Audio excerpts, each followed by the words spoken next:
Francine, je viens d'être baptisée. Mon parcours est un peu spécial dans le sens où je ne suis pas issue d'une famille chrétienne ni religieuse. Cependant, quand j'étais petite, j'allais en vacances dans un village en Savoie, dans une famille qui, elle, était pratiquante catholique et j'allais donc à la messe avec les 4 filles de cette famille et j'aimais beaucoup aller à la messe. Donc je priais le soir, j'assistais aux messes le dimanche. Et j'ai gardé ça au fond de mon cœur, au fond de ma tête. Et les filles de cette famille m'ont donné une petite Sainte Vierge que j'ai toujours jusqu'à présent. Donc j'avais ça dans la tête. Et puis la vie a fait que bon, voilà, j'étais certainement très occupée, très égoïste, mais toujours avec cette idée de croire en Dieu, mais sans jamais approfondir. Suite à un gros chagrin, j'ai perdu ma maman. Je l'ai accompagnée pendant plusieurs années. Et déjà, là, souvent, je m'en remettais au Seigneur en lui demandant de m'aider. Et je me suis rendu compte qu'il a placé des personnes sur mon chemin qui m'ont vraiment aidée, qui m'ont soutenue. Et quand maman est partie, donc j'ai voulu qu'elle passe par l'église. Le jour de son enterrement, quand je suis arrivée sur le parvis, le diacre qui m'a accueilli, quand j'ai vu ce diacre, je pense que le Seigneur est passé par lui pour m'appeler. Et j'ai eu un message très fort à l'intérieur et j'ai décidé que je franchissais le pas et que j'allais donc me faire baptiser, sans savoir ce qui m'attendait, ce que je devais faire. Donc on m'a dit que ça durerait 2 ans, donc au début je me dis waouh, 2 ans, c'était un peu long. Mais en fin de compte, ces 2 ans sont passés tellement vite. Et là, je fais une petite aparté, que si je pouvais même re-signer pour 2 ans, je le referais avec le plus grand des plaisirs.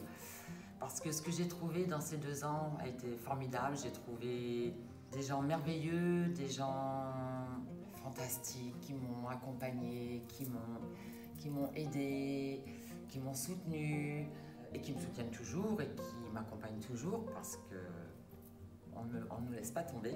J'ai vraiment eu des messages du Seigneur. Là, j'ai pu les discerner, j'ai pu comprendre.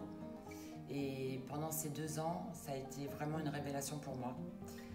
Et aujourd'hui, vraiment, je me sens remplie de l'amour du Seigneur. Je lui fais entièrement confiance et je me remets totalement à lui. Avant le baptême, je pensais que croire en Dieu, avoir une pensée de temps en temps pour lui, c'était suffisant.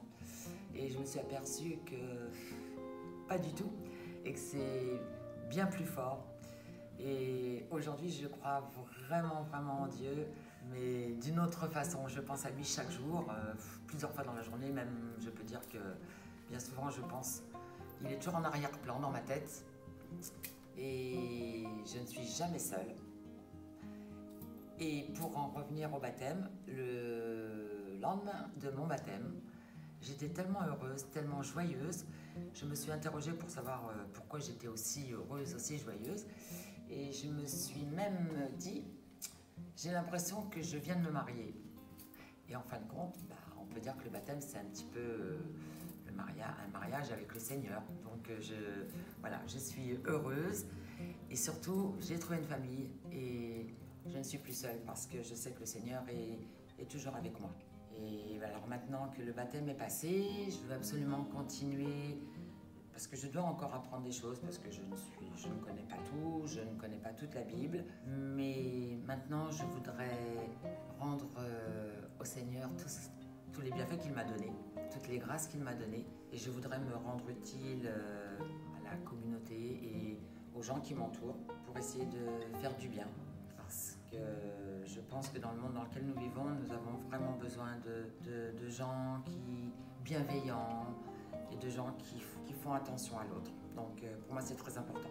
Donc je vais voir maintenant la suite de mon parcours et comme j'ai dit, le baptême n'est pas une fin en soi, mais ce n'est que le début.